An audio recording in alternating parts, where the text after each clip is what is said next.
அனைவருக்கும் வணக்கம். அனைவரையும் மீண்டும் தஞ்சை சமையலறையில் சந்திப்பதில் மிக்க மகிழ்ச்சி. நம்ம இப்போது வெயில் காலம் ஆரம்பிச்சிருச்சு. அதனால் ஜூஸ்லாம் நிறைய தேவைப்படும். அதனால் நம்ம இப்போ ஜூஸ் ஐட்டம் தான் பார்க்க போகிறோம். வாங்க வீடியோக்குள்ளே போகலாம். நம்ம இப்போ பார்க்குறது கிர்னி பழம். பாருங்கள், இப்படி தான் ஃபுல்லாக இருக்கும். இப்போ நம்ம கிர்னி பழத்தை கட் பண்ணி எடுத்து வச்சுருக்கோம். இது இங்கிலீஷில் வந்து ராக் மெலன் அப்படின்னு சொல்லுவாங்க. ஸோ அடியில் அந்த தோல் வந்து கொஞ்சம் ஹார்டாக இருக்கும். உள்ள பழம் ரொம்ப சாஃப்டாக நல்ல ஒரு ஆரஞ்சு கலரில் இருக்கும். இந்த காம்பினேஷன் ரொம்பவே பார்க்க நல்லாயிருக்கும். இதை நான் வந்து விதையெல்லாம் எடுத்துட்டு அந்த தோலையும் எடுத்துட்டு சின்ன சின்ன பீஸஸாக ஃபஸ்ட்டு நம்ம க்யூபாக கட் பண்ணி எடுத்துக்கலாம்.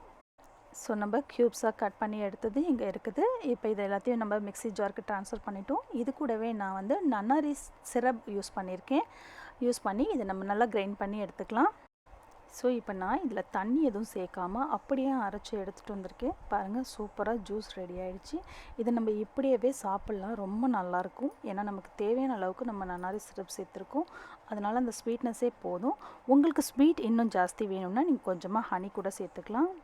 நான் வந்து ஒரு டம்ளரில் பால் வச்சுருக்கேன், ஒரு கிளாஸ் வந்து எம்டியாக வச்சுருக்கேன். ஸோ உங்களுக்கு பாலோட டேஸ்ட் பிடிக்கும் அப்படின்னா நம்ம பால் மிக்ஸ் பண்ணி சாப்பிட்லாம். இல்லை அப்படின்னா நம்ம வெறுமனே நம்ம அரைச்சதோடையே சாப்பிட்லாம். ரொம்பவே டேஸ்ட்டாக இருக்கும். அதனால் நான் 2 விதமாகவும் செஞ்சு காமிச்சிருக்கேன். பாருங்கள், பால் ஊற்றுனது கொஞ்சம் லைட் கலராக இருக்குது. ஸோ நம்ம ஃப்ரெஷ்ஷாக அப்படியே பண்ணது நல்லா டார்க் கலராக ஆரஞ்சாகவே அதோட ஒரிஜினல் கலர்லேயே இருக்குது. சில பேருக்கு பாலோட டேஸ்ட் குழந்தைங்களுக்கு பிடிக்காது. அப்போ இந்த மாதிரி நன்னாரி சிரப் ஊற்றுனதோட அப்படியே மிக்ஸ் பண்ணிவிட்டு கொடுங்க, ரொம்பவே டேஸ்டியாக இருக்கும்.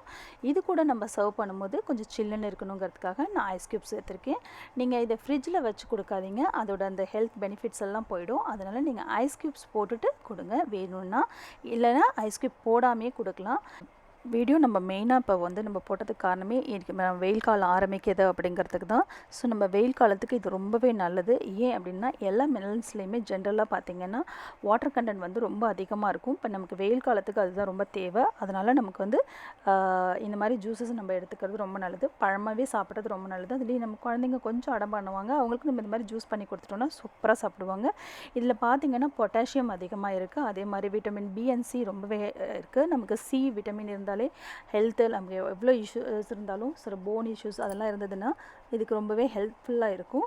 அதே சமயத்தில் நமக்கு தேவையான உடம்புக்கு தேவையான எல்லா சத்தும் இதில் கிடைக்கும்.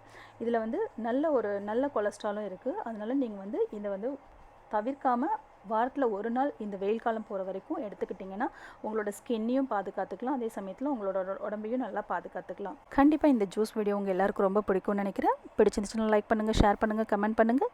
இது வரைக்கும் நம்ம சேனலை சப்ஸ்கிரைப் பண்ணாதவங்க சப்ஸ்கிரைப் பண்ணிக்கோங்க. உடனுக்குடன் வீடியோக்களை தெரிந்து கொள்ள பெல் பட்டனை ப்ரெஸ் பண்ணிக்கோங்க. நன்றி, வணக்கம்.